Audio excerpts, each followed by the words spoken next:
Towers of Doom, first map. We are still in the losers bracket. We are at the Korea Cup, everybody, and we have Team Easy Girl. Easily my favorite right now. This team, I didn't expect much from them when I had the first match from them in the winner bracket, but boy oh boy are they fun. They go for crazy comps, they have insane Stitches plays. I hope that they're gonna get Stitches in this series as well at some point. And they had an incredible winner bracket semi-final, so I cannot wait to see how they're going to do here now. We are in a lower bracket, we are in a best of 3 set, so whoever advances will enter the top 4 of the tournament and has of course then a shot to make it into that grand final. The loser drops out. I think there is a deciders match for 5th and 6th place, not 100% certain about this, but essentially you're out of the tournament. You're not in the run anymore to win the event. Aging Curve, they had some mixed games too, but to their credit, specifically in the last series, they were able to absolutely crush it. They had some very nice moves. You could argue they should have won it even with a 2-0, but they made a miscalculation, which resulted in a pretty funny ending on Battlefield of Eternity. Yeah, now we're heading into... Come on, don't ban Stitches. Whatever you do, don't ban Stitches. Sonya gets banned, Dehaka gets banned, Blaze gets banned. It's all the side laners that are getting attacked right now, which is another one that could be getting attacked here. But I would love nothing more than Stitches actually making it even into the first draft. It kind of felt like delusional when he played Stitches that he has a Korean aimbot or something. Vala, of course, gets the axe. She has currently, I believe, a 100% win rate in the tournament. Was only played 3 times. 2 out of these times in the last series that we had on stream here. So, yeah, it's kind of wild. In 95% of the games, she just gets banned immediately, not even considered. So, yeah. With that, we now have our first pick. And as I said, I just wanted to see them continue where they left off in the winner bracket. I want to see Stitches. They start things off with Brightwing, but Stitches would be a really cool pick here. And I am very eager to see if they're going to do it. I think I'm a little bit too much hyped for that Stitches play. But if you saw the winner bracket semi-final that they played, you know why. Delusional literally had some kind of aimbot installed. Hit every single hook and it was just bonkers. Such a back and forth. But well, they are in the losers bracket. They are in the lower bracket, so they have to fight for survival here. We get Abathar and Thrall for Towers of Doom to kick things off. Aging Curve seems to be the only team so far in this tournament that is willing to play Abathar. This is the 2nd time that they play him. And once he was even banned against them, so they are definitely known for trying to play this. I've already given their main tank a bit of crap because he's called Cho. Even in caps lock, and has still not picked Cho'Gath a single time. Unbelievable. Jojo and Junkrat for Team Easy Girl. Unfortunately, it also means that we're not gonna get Stitches on the first map. Sad times. But again, the night is young, and we'll see what else they're gonna play here. Also, they have some other aces up their sleeves as well. It doesn't always have to be a Stitches play, but it's certainly one of the most entertaining ones that they have. Bans are coming in. Thrall with again a very, very high priority for Aging Curve. Some of the teams you can clearly tell that they have certain pick preferences that they just ruthlessly push through where it's not necessarily meta on what they're worried about. Sergeant Hammer gets banned again. We've seen her on and off, so her as a 3rd ban can make sense. And then the final ban for the series now over on the side of Team Easy Girl.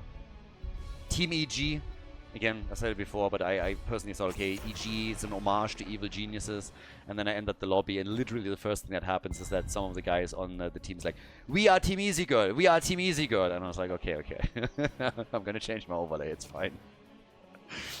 Oh boy. Yeah. So, Easy Girl, best girl, no idea. Left side, blue team, double pick, let's go. Diablo has been banned out, so they targeted the front line a bit. Dibble's very high up in the meta too. We get Grey Main and we get White Main. Okay, yeah. What can they pull off with this? Grey Main, White Main, Thrall, Abathar. So you can go for an easy Grey Main copy if you want to. Still a little bit surprised. I mean, one of the heroes, honestly, that is suspiciously absent from the tournament is also Falstad. That's a global that they're not really appreciating. He is much, much bigger in the western scene with big gusts and plays there. Urel and Lunara. It's been a while since we had the Space Goat, but now we get Bambi together with her. So that Lunara poke and the damage over time with Junkrat throwing a couple of grenades around. So a lot of poke that they all have available right now in order to play this out. And it leaves us with our final pick over on the blue team. So, what are they gonna lock in now? What are we getting for Team Aging Curve? They need a main tank still. Together with Abathar, I mean, there's a couple of options of what you could go for to create even more synergy, but they go for Anubarak. Anubarak is our final pick, and with that, we're heading into Towers of Doom, everybody. Team Easy Girl against Aging Curve. Aging Curve on the left with Anubarak Thrall at the front line. We get that Abathar play again. Them going for an Abathar combo and just empowering the Slug here is pretty awesome. Grey main and white main, a lot of mains in the game, as Team Easy Girl is continuing things with Johanna and Urel. So Urel for that one-on-one against Thrall for a longer time. On top of it, we're getting Lunara and Junkrat for damage, and then Brightwing for heals. The team has really surprised me. The team has absolutely surprised me in a positive way. I did not expect them to do as well as they did throughout all of this. And it's a blast. It's honestly a blast. It's very, very entertaining to see them play here. And yeah, I'm very curious and intrigued to see of what they can do here right now. How much they can accomplish in this tournament. How far they're gonna go with this. And if they are able, who knows, to maybe make it into that winner bracket or that loser bracket final first. And maybe into the grand final itself.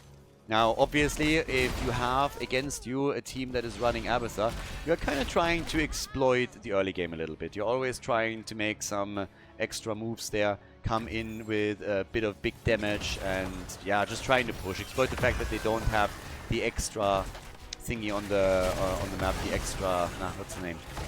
The extra hit point bar, the 5th hero. Once the copy is in, that's a little bit different, but it is the blue team that is making the first aggressive plays and are trying to dive for Lunara for a kill, which they weren't able to get.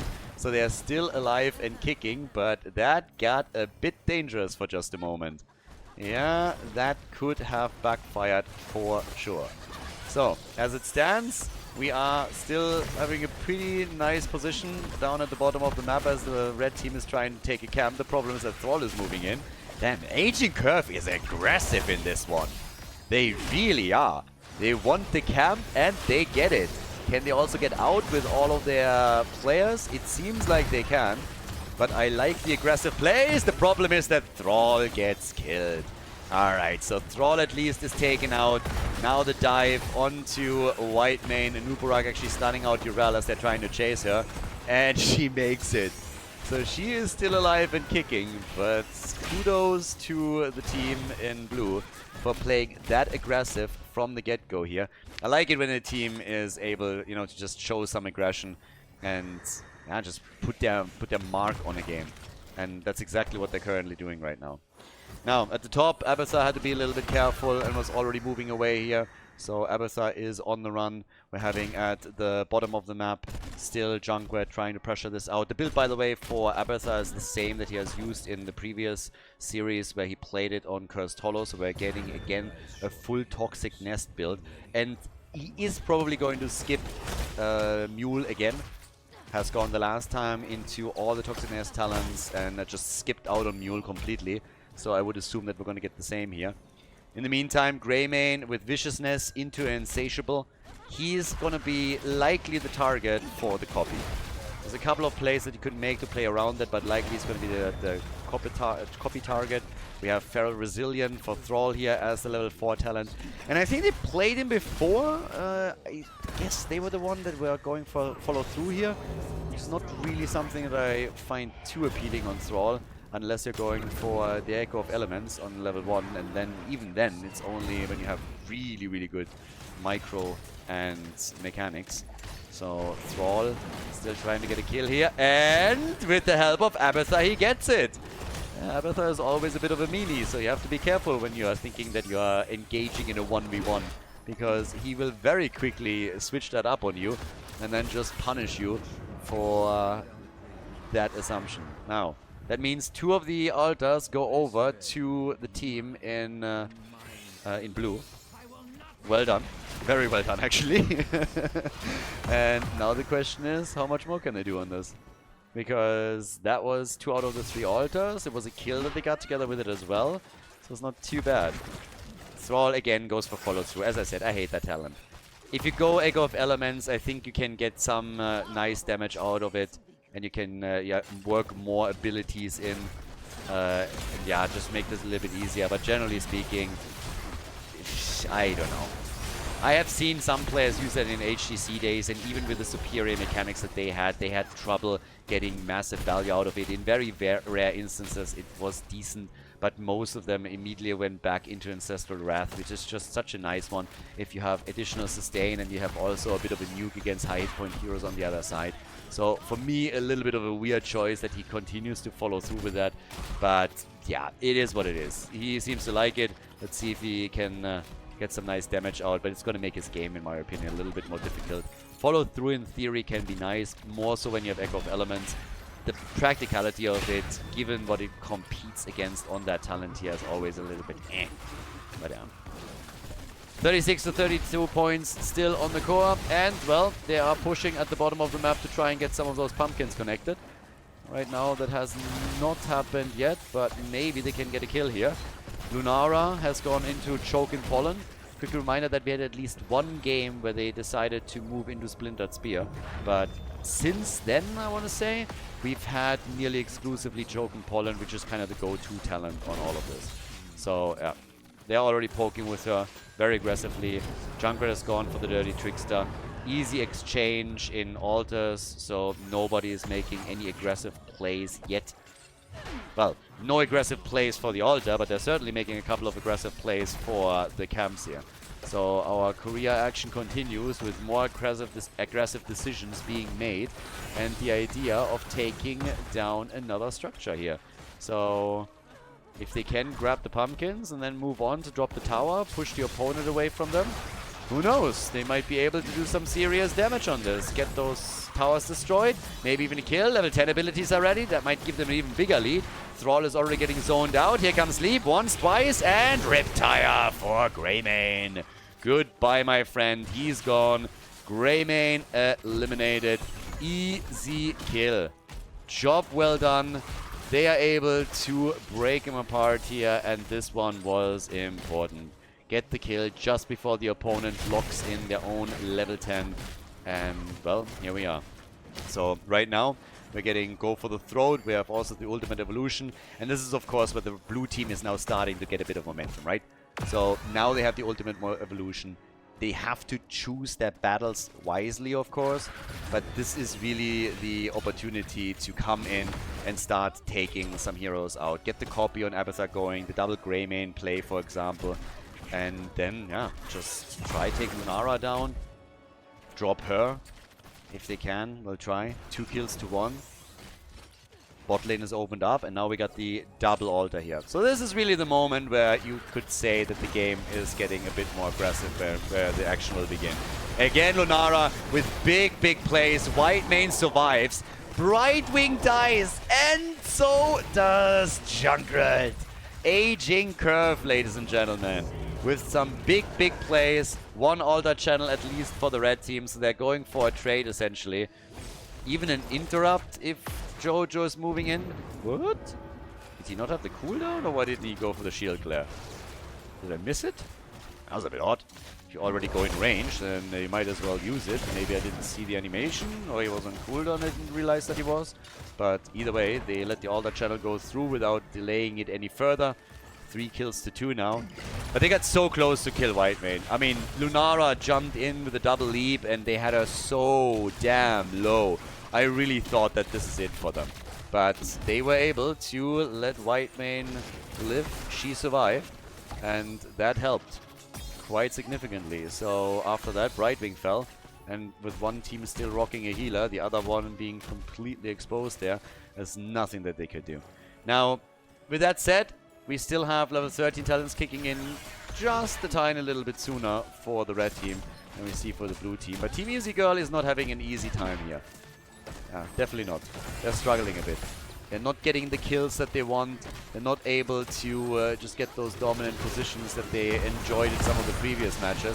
So it's a tough start into the best of 3 series. Once again, they go for the camp. Big grenades from Junkrat. Big damage. Anubrak low. But they're again all saved. They're trying for Whitemane. She's just insane. She just keeps everybody alive there. A lot of these fights, you look at them, you look at the hit points on all of the heroes, and you just think, okay, they should have lost so much right now, but they just didn't. So as it stands, they're pushing through the bottom of the map again. They're getting some pumpkins in. They connect with the bell tower and drop it low. But it's absolutely nuts that they are not losing more heroes. So good for the blue team. We have, in terms of damage, 20,000 for Abathur. We have 34,000 for Lunara. So big damage from her, for sure. Here comes the single altar. And yeah, today, I don't know what's going on, but we had 2 matches. This is match number 4 of the day. And in match number 3, all of a sudden, we had some of these little spikes here. I'm afraid that they might shut that server down on Asia in a moment or two. So, whew. It's not getting too bad yet, as long as the players aren't really affected. That's fine. I mean, I'm obviously connecting cross-server here, coming in from Europe. But that would be quite a shame if the players would experience that too. Riptire after the shield, and Whitemane is finally dead. Whitemane dies, and now the rest of the team might suffer the same fate. Greymane is already in trouble. They're trying to go for him. And Thrall is also low and is about to survive. Urel gets killed instead. Everybody else just moved away and like, yeah, girl, you're on your own. You're on your own. We're not gonna have any of that. So they just all moved away from it. Whitemane is alone, and then all of a sudden she's up against 2 as Thrall turns it together with Anubarak, and that's the end of the Space Goat. So now we have 15 to 14, the lead in experience for the blue team, but they get kills. It's 4 kills to 4. Bottom is opened up. They could go for that bell tower again and try and get the conversion here. It is kind of amusing, I gotta say. Yeah, it's definitely kind of funny, the way that they're playing this out right now. Like, Urel dying in that instance was precious. So, yeah. Entertaining to say the least. Anyways, level 16 talents are slowly coming together for them. Top side, this is where they go for the next camp. And now we have the pumpkins down here. They should be easily able to take those out. Level 16 is ready. And that gives us Epicenter for Anubarak, or Epic Enter. If they would fix that typo finally, so you can epically enter the opponent's backline and heavily engage there. We get Eager Wolf, as a distant relative of the Eager Beaver. And on the other hand, obviously, Accelerated Contamination, Quitterize is in. We're getting 10 plus Verdict. Abathur is continuing with all of those toxic nests the entire time. Attack at the bottom. Talking Abathur is actually not taking a level 16 talent yet. And that is the end of Brightwing. Only a dead fruit fly is a good fruit fly, and they're following that trend. Junkrat! Wow, Anubarak really wants him. What the hell? Yep, he really wants that kill. Doesn't get it though, and instead Whitemane gets attacked, somehow survives again. This is starting to get ridiculous. How is he alive over and over and over again like this? 5 shots get fired though against the core. They took the bell tower at the top, so it's a 5 versus 3 bell tower situation. It's currently 3 altars, 2 have already been claimed, and now they're going for the next one. Bambi, oh, gets the kill! She gets the kill as she herself gets eliminated. Now they go for Urel, but at the bottom of the map they're trying to take another bell tower. They're going to have 6 bell towers to 2. The channel happens in time though to connect 3 shots with the red team's core. 18 to 19. It's another perfect first map. Seriously, these games are so insanely entertaining, it is ridiculous, and this is just another one. We had game after game go to the final map, and right now when you're looking at what's happening here, it's just another blast as the teams are going blow for blow. Time and time again. It is hit after hit, and it's just glorious. I mean, right now, they have to, of course, be a little bit careful on all of this. Down at the bottom, there's another pumpkin camp that gets attacked and potentially taken. There's only 3 heroes here right now, but the red team sees it. Well, actually, they see it in time to potentially make a move for it. They could go in, but yeah, they get stunned out, so no real chance to make that move. Yeah, bit unfortunate from them, I guess, but they aren't really able to do anything about it. So now they have to be careful about their own bell tower. It's still a 5 versus 3 situation because of what we're seeing at the top lane. And it's just nasty. The damage output, we got 35,000 for Abathur and 47,000 for Lunara at this point. So Bambi is still rocking the damage charts pretty easily. It's just that they're struggling to get kills against Whiteman. No, they got a couple. They got 5 kills. We have in total 12.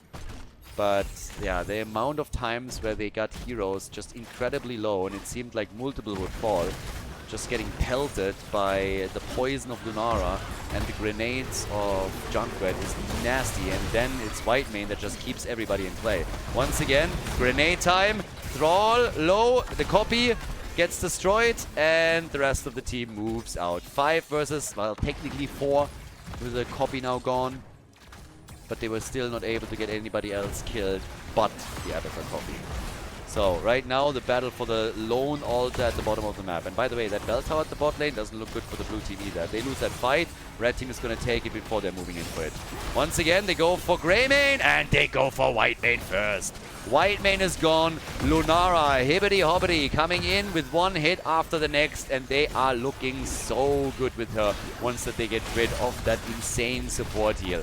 They're poking them down slowly. They want the conversion here. They're going to get it. 6 bell towers to 2, and that's going to be 6 shots fired as they channel. Yrel channels. In comes Lunara, and she gets Thrall as well.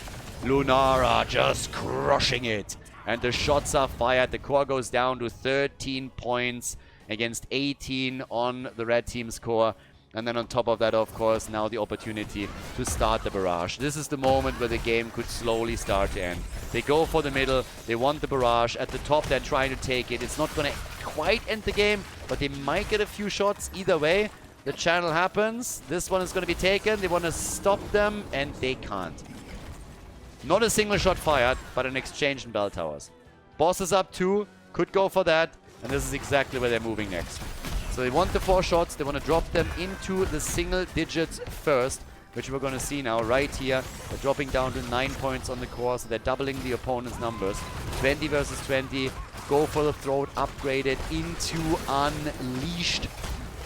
And the chance to fight on even talents once again. 7 kills to 7. What an opening game. The loser of this series is out of the tournament. The loser of the series... well, it's out of the running. I think they're playing out the 5th place. But again, you are out of the tournament there. You are out of that. So they are trying to at least take this one. Blue team is already busy in the middle of the map and is trying to get another one there. Yeah, they're getting some damage in, at least a couple of hits, but they got to be very careful. We still saw some in the mid lane. Lunara gets good damage too. The pumpkins are connecting, so it's immediately low, but not able to get a kill. Or just destroying the thing, so not quite able to do that. Now, with that said, we have the double altar coming up. That's where it gets dangerous. Very dangerous, specifically for Aging Curve, for the blue team. So, can they pull something off here?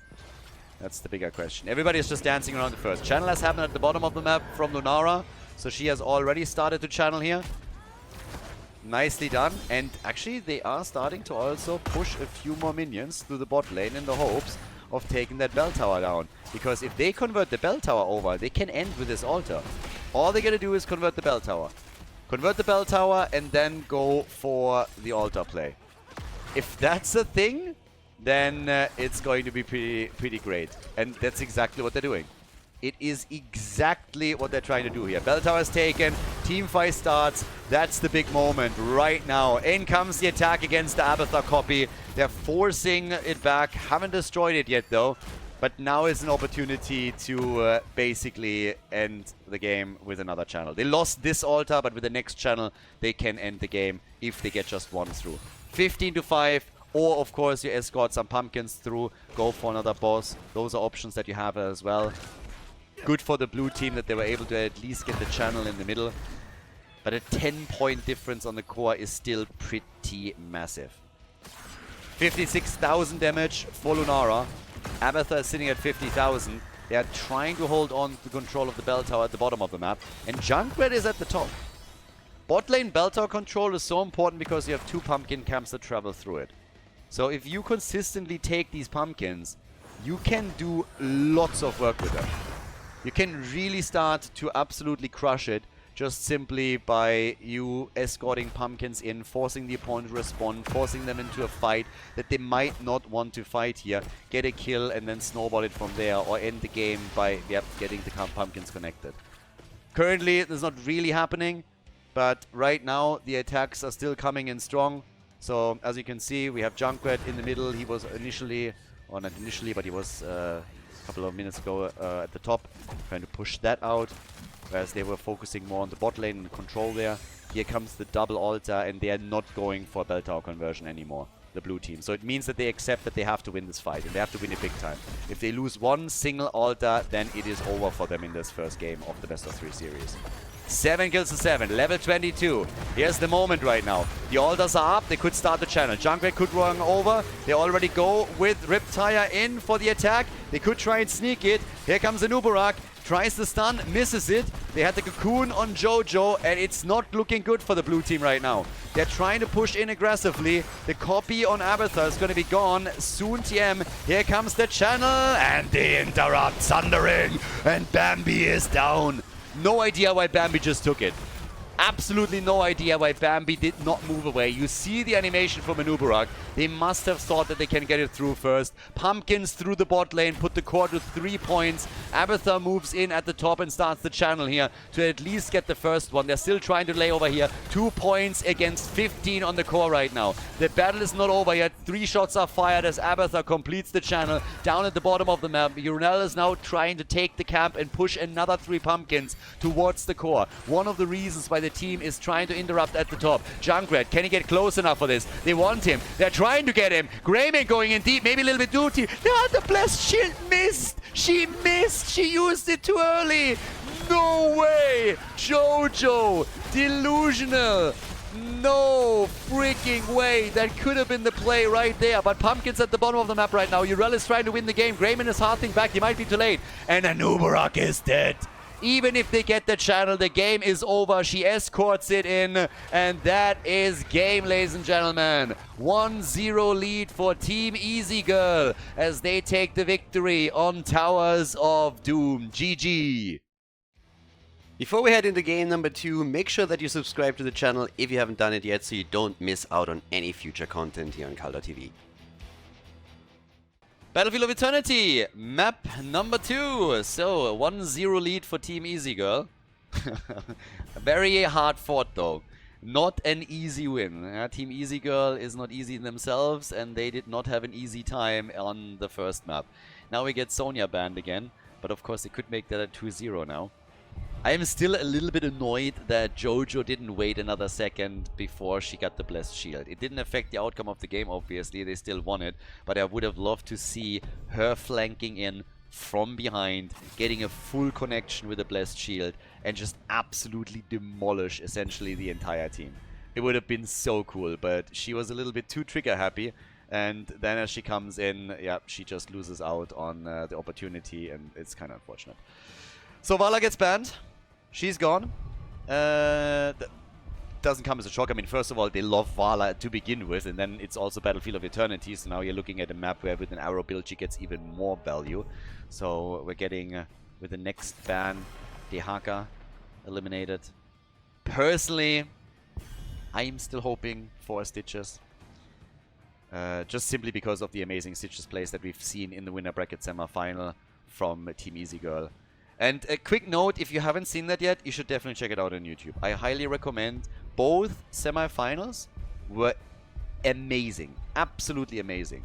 So if you haven't seen the semi-final matches yet, then you should definitely check them out, because they were incredible. So I can heavily recommend. And the ones with Team Easy Girl, I mean, aimbot Stitches is a thing. So they ban Blaze. Once again, it's 3 side laners that essentially get eliminated. Battlefield of Eternity sports now Diablo as the first pick for Team Easy Girl. And over on the left side, let's see what the blue team is now going to try and rock. They went for map choice, by the way, just to quickly highlight that. So they lost the map and then decided that they don't want first pick, first ban, but that what they prefer instead is to go for map choice. So, as it stands, we get Garrosh and Tychus. They get both picked. That is honestly where we might even see again a Karazim pick later. I'm just saying it because that combo with Garrosh plus Karazim was in the tournament now already played, I believe, 3 times. So it's as a combo a little bit more popular than what you would see, let's say, in Europe or North America. I still think that very likely it's not going to happen. Most likely we're going to get a different support, but it is still an option, so you could keep it in the back of your head a bit. Anduin, together with Hanzo. Genji is obviously still up, could either be picked by the blue team or banned by the blue team. The Hanzo-Genji combo, still very popular, could be taken here if they wanted to go for a light bomb engage. And of course you can also execute that light bomb engage with, let's say, Diablo. Diablo can also dart in a situation and just do some work here. So that's another option that they could run. But the ban goes to Tracer. Another option. Tracer would have worked as well for that particular engage pattern. So if you want to jump in. But, well, on the other side, that means that Team Easy Girl is now getting they're actually banning Karazim. Yeah, they paid attention to the... Apparently it's not only me that is looking at some of those drafts and is like, okay, maybe we're going to see that again. So, alright. They are able to ban Karazim out, so even if it wasn't the plan, now they are forced into something else. Good. And, well... Let's have a look of what they can do with it now. What are they going to pick for Garrosh? Thrall, they like Thrall. We see him again. Probably going to be the same build with follow through on level 7, which is going to trigger me a little bit, even against Diablo. Even though Ancestral Wrath would be such a good choice against this. And then Malfurion. Malfurion obviously also a very handy pick now, all things considered. And with a good throw from Garrosh, you can get the root. Once that Malfurion starts to lay down the lawn, there is party in the house. So yeah, they're getting that too. Final 2 picks on the red team side. Maiev. Oh, Maiev and Chen. Okay. Fat Illidan for the side lane. And we get Maiev. Oh, Maiev, light bomb engage. Unless they want to go for some bubble plays. But yeah, good stuff. And the final choice on the other side for our boy Mal. Alright, alright, alright. Come on, boys. A little bit more damage. Could be a melee. Depending on if Thrall plays solo lane, yes or no. Game number 2 is match point number 1 for Team Easy Girl, and Aging Curve decides to play Malthael. Malthael, Thrall, and Garrosh at the front. Thrall could be part of the 4-man and go for Trash Lightning. Either way, we're jumping into Battlefield of Eternity, our second map in the best of 3 here in the losers bracket of the Korea Cup. Let's go. Aging Curve against Easy Girl. It is the second map. It is match point number 1 for the red team. And we are off to the races with Garrosh, Malthael, and Thrall at the front line. No Trash Lightning, unfortunately. Even in that constellation, Thrall decides to go for Trolling Thunder. We have Tychus and Malfurion. Currently a grenade build for Tychus. And then over on the right side of the map, it is the red team after their victory on Towers of Doom, with Maiev, Chen, and Diablo at the front. We're getting Hanzo for damage against the Immortal against the opponent's team. And then, of course, also Anduin, which will be the interesting one. Anduin, again, gets played a lot with Bubble in this tournament. So it's a 50-50. You can make a light bomb engage with Chen, Diablo, and with Maiev, but if you are really just focused on those melee heroes around you, then you could of course also decide to just go into the bubble. You need to be a bit careful around the cooldowns on the other side that could interrupt you there, but it is definitely an option. I personally think we're gonna see light bomb, but then again I'm also heavily biased, obviously coming from a region that nearly exclusively picks light bomb. Actually, you can scratch nearly.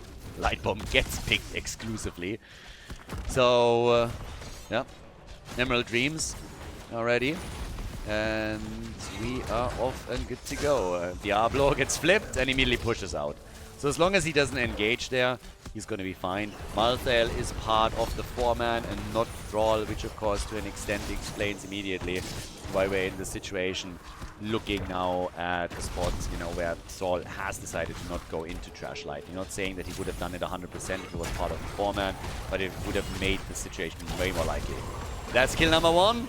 Garrosh goes down. Nicely done. They are able to pick him off. A good push into tower range. And that is the end of the frontliner for the blue team. So already we have Team Easy Girl off to a good start here in this best of 3 series as they're starting this off.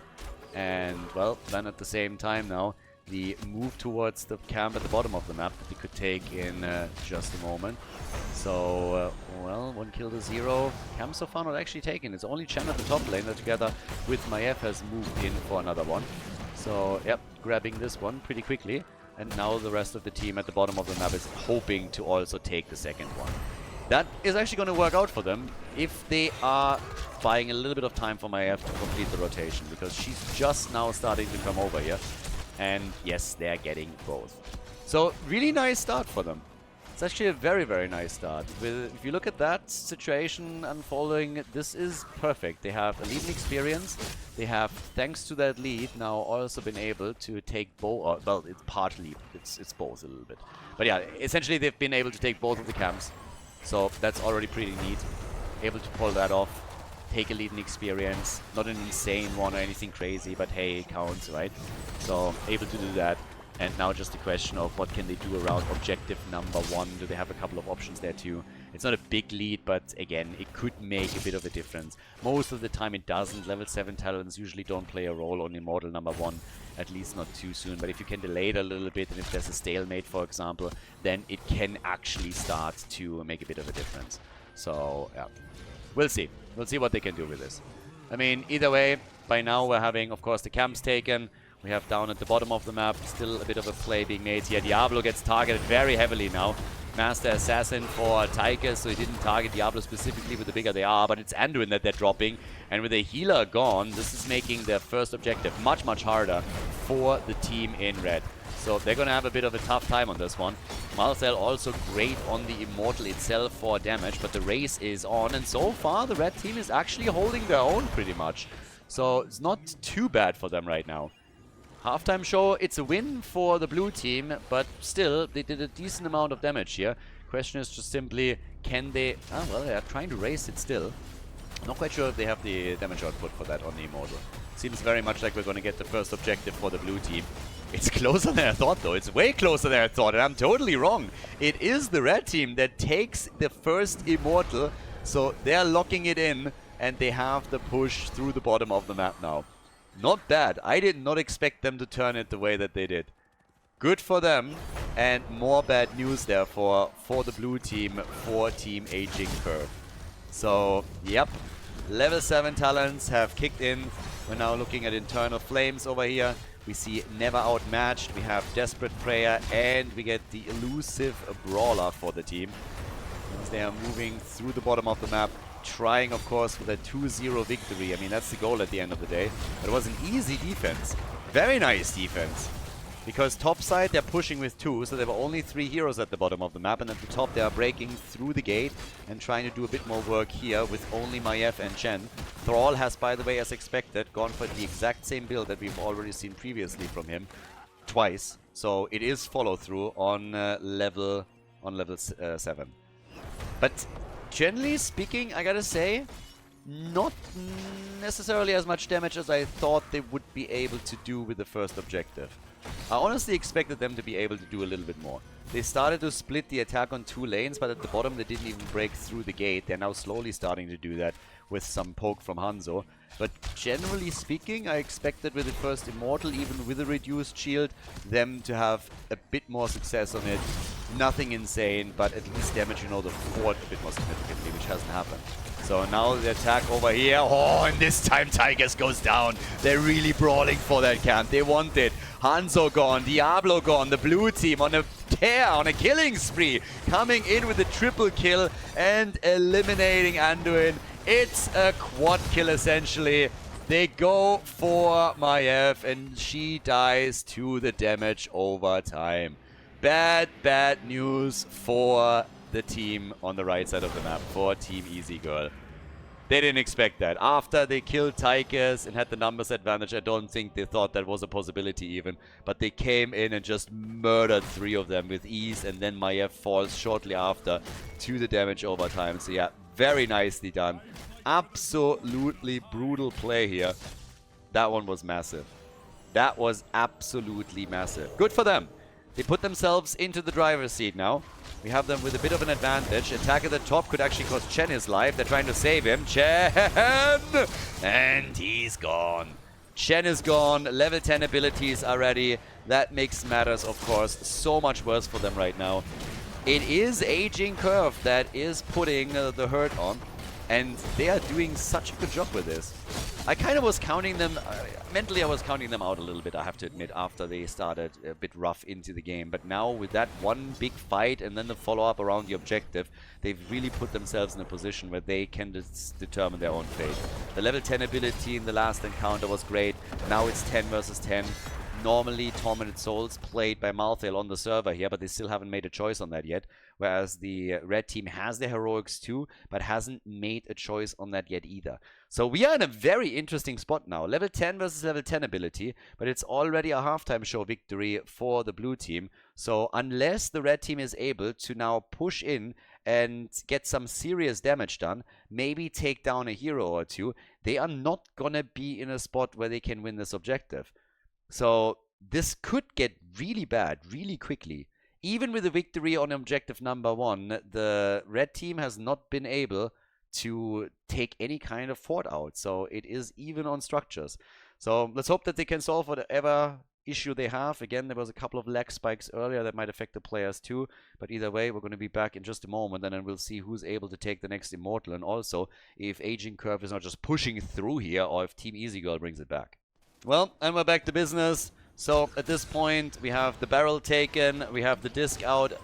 Diablo decided to go over into Apocalypse as his talent, and here comes the play for the Immortal.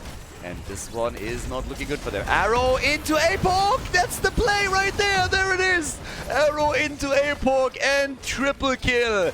Damn, son! They go for the barrel play at the bottom, trying to also hit Malthael with it.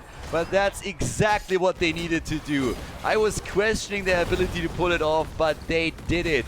Check that one out. Here comes the arrow. Bam! And then Immortal Stun plus Diablo Apocalypse. Beautiful play by them. Oh, absolutely glorious. Triple kill. Anduin went, by the way, into bubble. So he went straight for it, for the Holy Word, for salvation. And now the fight for the Immortal. It's still coming in as the blue team respawns. They want the kill, and they even get the Immortal. They win the Immortal.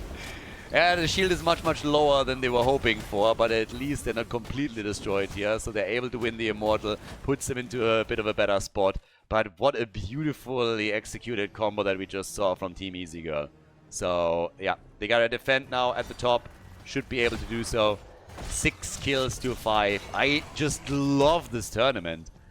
I was not sure what we would get when I started commentating this tournament, when they approached me and asked me if I would want to do it. But I am so happy that we went for it, because damn, there are so many good games in this one. So many of these series are just insanely close, and it's a blast.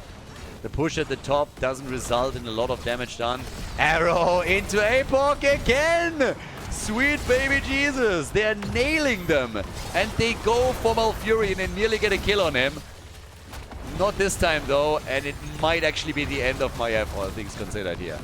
Might be the end of Maiev, not sure if she can survive, she's still on the run.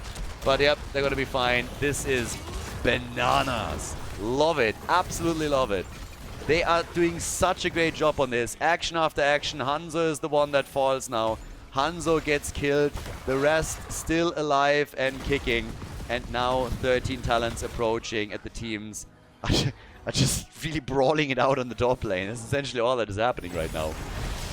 Oh, Team Aging Curve is kind of back on this now. And is hoping, of course, to, force game number 3. At the end of the day, this is what you're making your play for. Try and force game number 3. Try and make the play for that. Down at the bottom of the map, we already have another play for the camp by our boy Malthael. And yeah, it's glorious. Love it. Absolutely love it. Really cool plays on all sides.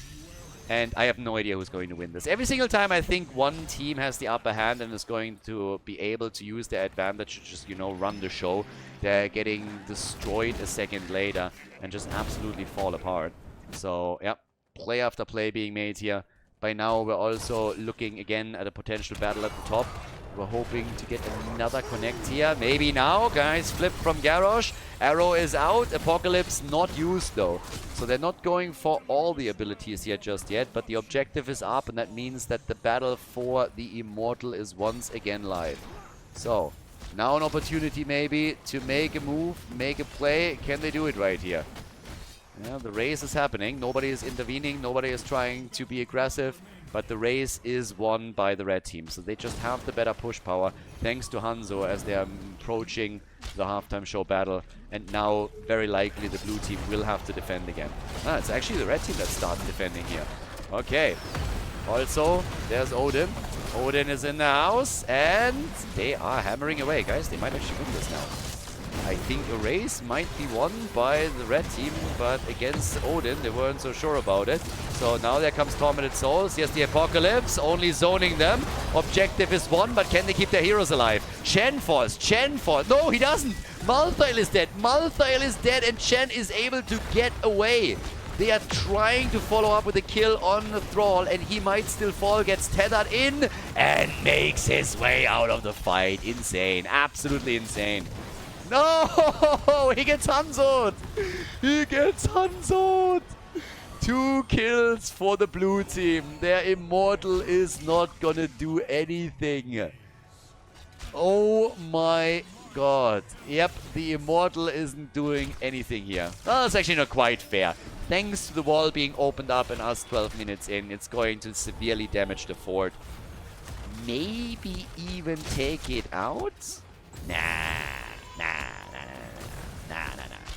Maybe? It's getting... Yeah, they are banning it. Alright, fort destroyed. Not bad. I mean, honestly, for Team Aging Curve, that's... I don't want to say this is about as good as it gets, but that's mission accomplished. So, this one's gone. Now we got 37,000 damage for Hanzo, 30,000 for Malthael. And we are in a wild game.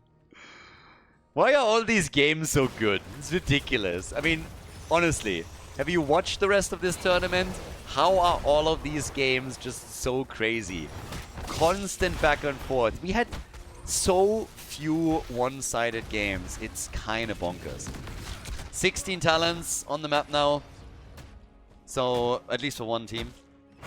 Means we have a double pull for Anduin, and they're trying to get that fort here too. They're starting to make a play for the fort. Trying to lock that in here. Yeah, well, they got the camp, so that could potentially do it. The rest of the team now moved down to the bottom of the map, so they're already rotating on. But there's 2 heroes that are kept topside. They want to keep this as long as they can, and I really don't blame them. First of all, this is experience, and they desperately need to get the 16. And then second of all, you also want to make sure that there's no catapult pressure. This came out, but Tranquility gets used, and Garrosh is fine. So just a couple of cooldowns that get exchanged. And while that happens, we now have at the same time the level 16 talents picked up by the team in in blue as well. So both of them are going for their respective talents here. Both of them make their plays, and kind of eager to see how much further this can now go around the next objective. Because now they're starting to hurt a little bit. The scaling has definitely started to get to a point where they're going to be a bit hurt on all of that. We have the attack already coming back in over here in the middle, but the objective is up, so now it's just a matter of rotating over properly and then doing your work there. So, yep, down here, they're already starting to do that. Up at the top, it's also a race. It seems like the general move that they're making, that on the first objective, it's just a continuous race for the halftime show, and then afterwards they're going for the actual battle and try to play that one out.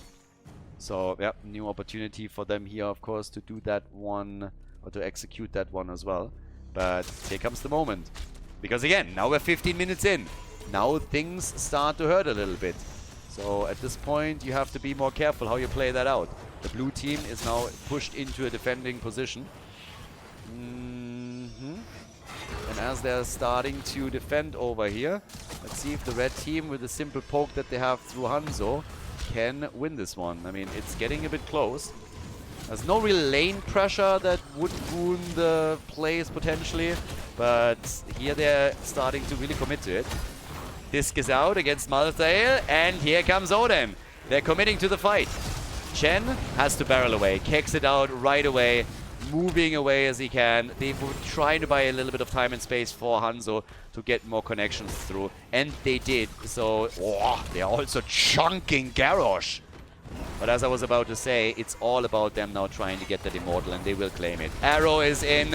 Big Arrow. Apocalypse does not connect properly, though, because Garrosh just soaked it all, but they get the objective. The Immortal gets claimed by the red team, and they don't lose a single hero in the process, which was, of course, the hope of the blue team at that time. Well, maybe now, because Diablo is in trouble. Sundering is out, and he dies. Diablo is gone, and he's not the only one. Anduin is also eliminated, so they are both down, 5 versus 3, but the blue team is chasing. They're chasing more kills. They're chasing kills right now, and they're getting another one against Maiev, but that also means that they're not defending at the bottom of the map. So the Immortal is absolutely crushing the fort, which is 100% gonna fall. Can't stop that anymore. It's already too late for it. But that's gonna be the extent of it. Maybe a tower is gonna get destroyed, but it's not like they can go for the keep, for example. So, yeah. Up at the top, Chen, he's still pushing this. But again, the trend just holds. Every time a team changes the dynamic of the game, and you think, okay, now they got it. Now here comes the push. Here's the momentum. And then, bam! One play, one kill, maybe 2, maybe 3. But it flips the game again, and you just have no idea who's taking it. Absolutely none. 17 minutes in, 10 kills to 7, and I have no clue if we're going to finish the series here or if we're going to go the distance for game number 3. 40,000 damage for Malthael, 53,000 for Hanzo, the respective top damage dealers on their teams. They're waiting for the next objective. They're trying to get to level 20. Couple of little push traps here too. But Garrosh still totally fine. Not running into any problems here, anything of the sorts. And the party continues. At the bottom of the map as they're starting to maybe chase Chen a little bit. Best skin, by the way. War Master Chen, black and white tint. Best one for sure. That cloud, I would put a smile on that cloud. If I run a skin like this and a tint, then there's only a smile that's allowed. There's no frowning face over here. No. You should be happy. Because your player decided to go into the proper play. So yeah, no frowns over here, please. That's just not cool. Now, anyways. With that said and done, next objective is up. Well, maybe not next objective, but the next objective will spawn. The camps are up, and those are the ones that they're focusing on first. So now level 20 is soon kicking in. It's obviously a race for Storm Talons. And the blue team is a little bit ahead on that. So, yeah, they're slightly ahead on those Storm Talons too. And what can they pull off with them? Because, alright, it's not a window. It's not a big window. I thought it was a bit bigger, but we had the pan at the bottom of the map. It's actually kind of funny because now they are the ones that get it first. So, yeah, they got that quickly. But it would have been kind of interesting if there was an actual window that they can play around with just as the objective spawns. It's a bit unlikely, but it would have been entertaining to yeah, just to say the least. The chase is on currently. They try for the panda, but he just kicks his way out and escapes. And, well, maybe doesn't escape all that much. Okay, Disc is out. Nice route. Arrow is completely missing. The Apocalypse doesn't do either. So both of them are just dropping their R buttons at this point. But it's definitely not enough to get them a massive lead or anything. They are all trying, but it's not really working for them. So a lot of ults have already been used. Sundering is still up, and we have Tranquility also out there. But they go for the fight. Tranquility gets utilized. Diablo gets saved. They want the kill. The blue team is losing Malthael, and they might lose more now. Tranquility saves the day for Garrosh for just a second, but eventually he falls as well. So Garrosh gone, Thrall is gone. Not a good day for Orcs. And Malfurion gets Hanzo'd hard. Gets hit with a truck. And this is the end of Malthael too. It might be the end of the series. It might be the end of the game. They are wiping the entire team. 5-man team wipe. And now just a question of where they go. They wanted to go to the bot lane at first, and now they decided that they would rather go for the top of the map. Straight up for the keep. Big plays made. And this is looking like it's going to be the end of it. Only, I mean, again, it's 26 seconds for Thrall. I just don't see how they're able to take this one in time. I really don't see it. There's not going to be enough heroes respawning in time to defend this, so the core will likely fall. The only 2-0 that we had today in all those 4 best of 3s, and it is Team Easy Girl that moves on to the losers bracket final with a big victory here on Battlefield of Eternity. They're pulling it off with 13 kills to 10. They take the W on B and E and win the series with a 2-0. Congratulations, GG.